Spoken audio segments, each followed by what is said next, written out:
Olá pessoal, tudo bem com vocês? O meu nome é Paloma, sou psicanalista e esse é o 9º vídeo dessa série sobre ansiedade que estou fazendo aqui para o YouTube, baseado no livro Mentes Ansiosas da doutora Ana Beatriz. No vídeo de hoje nós vamos falar sobre ansiedade, o combustível para as compulsões. Mas antes de irmos para o assunto do vídeo, eu peço para vocês já deixarem o like, se inscreverem no meu canal e ativar o sininho de notificações. Me siga também no Instagram que é @palomagfs. Lá eu converso com vocês, posto conteúdo sobre terapia e como lidar com os problemas diários, aviso quando tem vídeo novo no canal, além de responder dúvidas e questionamentos na caixinha de perguntas. Agora vamos para o vídeo. Muitos pacientes que buscam atendimento médico para tratar suas compulsões já apresentavam altos níveis de ansiedade, mas não foram devidamente tratados. Qual a relação entre ansiedade e compulsão? Por mais que a compulsão e a ansiedade excessiva sejam transtornos diferentes, o mecanismo cerebral da compulsão não é o mesmo que o da ansiedade, ou seja, uma pode existir sem que a outra esteja. No entanto, quando coexistem, elas passam a trabalhar em conjunto, o que faz com que a ansiedade funcione como um combustível que alimenta a compulsão, e a falta de controle causada pela compulsão é motivo para que a ansiedade aumente. A compulsão nada mais é que um comportamento repetitivo adotado pela pessoa para ter prazer, mas de forma excessiva pode se tornar incontrolável, configurando-se em transtorno ou doença que traz prejuízos significativos em setores importantes da vida, afetiva, social, profissional e acadêmica. De forma prática, tal comportamento pode ser comparado a um carro que tem um motor de arranque para dar a partida, como um empurrão ou um impulso para o início de qualquer ação, e um freio para que ele pare. Quando o freio está desregulado ou apresenta algum problema, é claro que o demandará muito mais esforço para que o carro realmente pare. No caso das compulsões, o funcionamento é semelhante. A pessoa inicia uma atividade por um impulso a fim de ter prazer ou sensação de bem-estar, e com o tempo o freio começa a falhar, a ponto de ela precisar de um empenho extra para controlar suas atitudes. Tudo isso gera muito estresse, o que por consequência alimenta a ansiedade. As pessoas que sofrem de compulsões têm uma dificuldade enorme de pôr um ponto final nas atividades que iniciaram. Porém, apesar de o problema no freio ser responsável por uma carga considerável de estresse, o que mais retroalimenta a ansiedade são os pensamentos repetitivos sobre o objeto da compulsão ou do que se deseja fazer. Quando já existe um transtorno começado por alguma compulsão, esses pensamentos intrusivos e repetitivos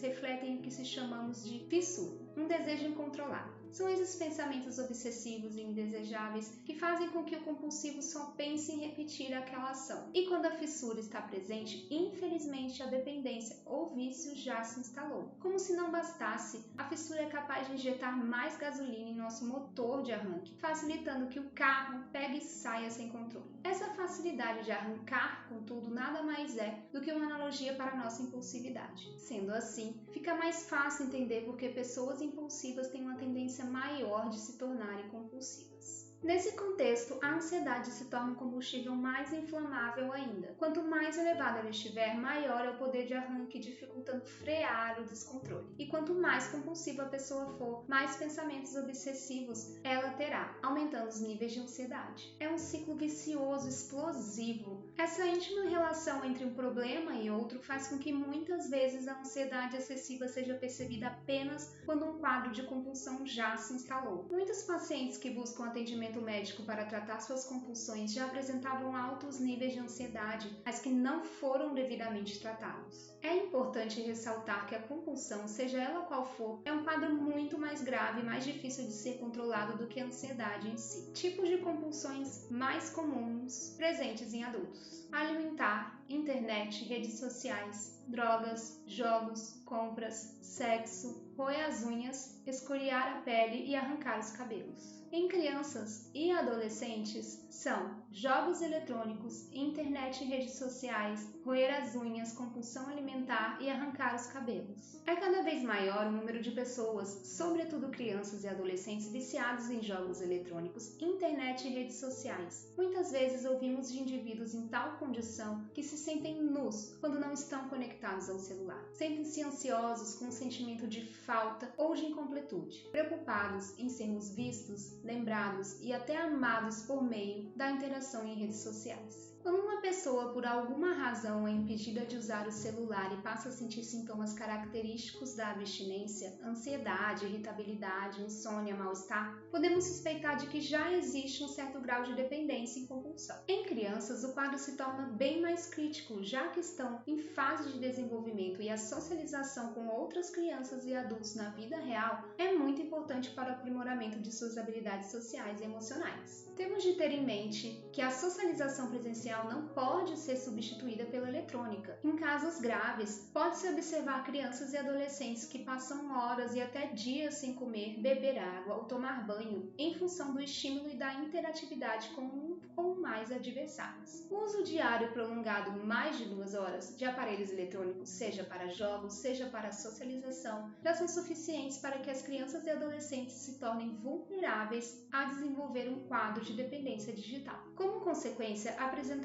baixa tolerância à frustração, aumento dos níveis de ansiedade, pensamentos obsessivos, instabilidade de humor, irritabilidade e até agressividade, que pode culminar em um ataque de fúria. Como qualquer droga, o uso da internet, das redes sociais e de jogos eletrônicos serve para muitos como alívio imediato ou válvula de escape e fuga da realidade de seus sentimentos ou pensamentos. No entanto, em um longo prazo, além de causar efeitos prejudiciais para o organismo, não ajudam de forma construtiva no enfrentamento das dificuldades inerentes à vida. Sendo assim, devemos prestar atenção nos motivos que levam nossas crianças e jovens a buscar tais mecanismos para distração e lazer, em especial quando gastam um tempo considerável nesse tipo de atividade. Devemos ensinar as crianças com exemplos práticos no dia a dia que a vida não gira em torno da internet e dos jogos, e que nada substitui as atividades lúdicas ou físicas ao ar livre, bem como o contato presencial com outras pessoas. Nessa faixa etária em que o cérebro ainda está em formação, o vício causado pelo uso excessivo das ferramentas digitais é um quadro muito mais difícil de reverter do que quando tal comportamento acontece durante a fase adulta. Compulsão por compras. Conhecida como oniomania, é um vício comportamental crescente em nossa cultura consumista, que acomete um número expressivo de pessoas em todo o mundo. Quem sofre de compulsão por compras sente um desejo incontrolável de comprar objetos sem necessidade de forma exagerada e, no ato da compra em si, experimenta um grande sentimento de alívio ou prazer, seguido de culpa diante do fracasso de não resistir à tentação de comprar. Logo em seguida, o comprador compulsivo é novamente tomado por uma sensação de ansiedade extrema e só é aliviada com novas compras. Por motivos óbvios, a compulsão por compras é muito mais comum em adultos, embora crianças e adolescentes também possam sofrer do mal, sobretudo quando há alguém que os banque e alimente um impulso de comprar. E adolescentes que têm uma predisposição genética à compulsão também contribuem para aumentar o número de compradores compulsivos nessa faixa etária. O comprador compulsivo muitas vezes contrai dívidas monstruosas e se envolve em situações que se tornam uma bola de neve de problemas em sua vida e na de seus familiares. Assim como em outras compulsões, a compra compulsiva também age como uma válvula de escape para problemas e emoções, devido à sensação de realização promovida em um curto espaço de tempo e como motivo de distração. Aqueles que têm compulsão por compras apresentam níveis altos de ansiedade. É tamanha dificuldade para enfrentar seus problemas que frequentemente acabam sofrendo de outros quadros de compulsão. Compulsão alimentar. Também conhecida como transtorno da compulsão alimentar periódica, TCAP, trata-se de um transtorno que se caracteriza pelos seguintes comportamentos e sintomas: comer rápido, não engolir a comida, comer em demasia e sentir-se sempre empanturrado,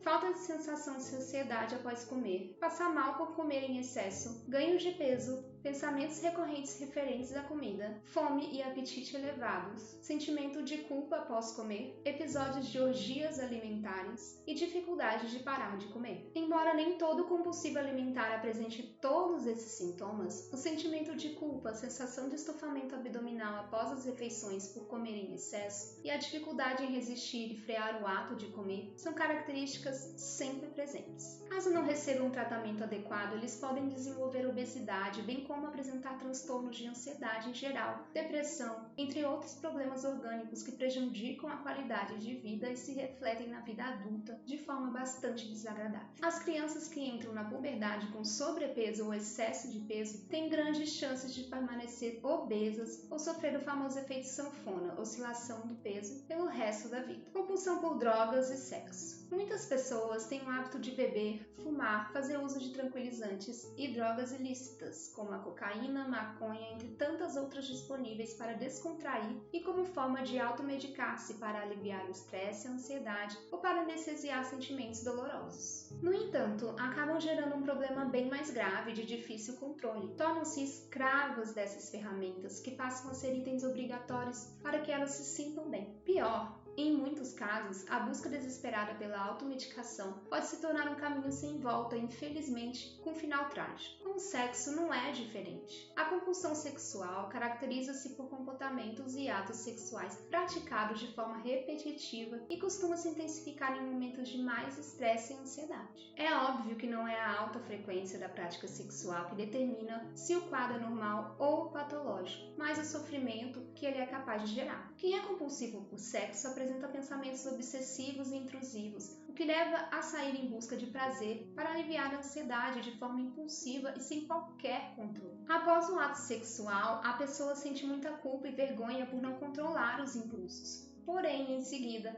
ela é novamente tomada por uma ansiedade angustiante que só é aliviada com o ato sexual. Essa busca insaciável pelo prazer e os pensamentos que dominam por completo o compulsivo sexual interferem de forma drástica em todos os setores de sua vida. É importante destacar que os transtornos aqui expostos se tornam mais intensos e mais graves quanto maior for o nível de ansiedade. Sendo assim, além do tratamento das compulsões em si, ao mesmo tempo é preciso tratar a ansiedade para que haja melhora significativa dos quadros. Lembre-se, ansiedade e compulsão são como fogo e gasolina, uma combinação explosiva. Por isso mesmo, é tão importante estarmos atentos aos sinais de ansiedade excessiva para evitar que os transtornos ansiosos cresçam, bem como as compulsões narradas nesse episódio. Bom, pessoal, esse foi o 9º vídeo dessa série sobre ansiedade que eu tô fazendo para vocês aqui no YouTube. Me conte nos comentários se esse conteúdo foi útil e mandem para quem precisa ouvir ele. Quinta-feira vai ter mais um vídeo dessa série, mas enquanto isso, assistam os primeiros vídeos para não perder nenhuma informação valiosa. Eu encerro por aqui, um beijo e até quinta!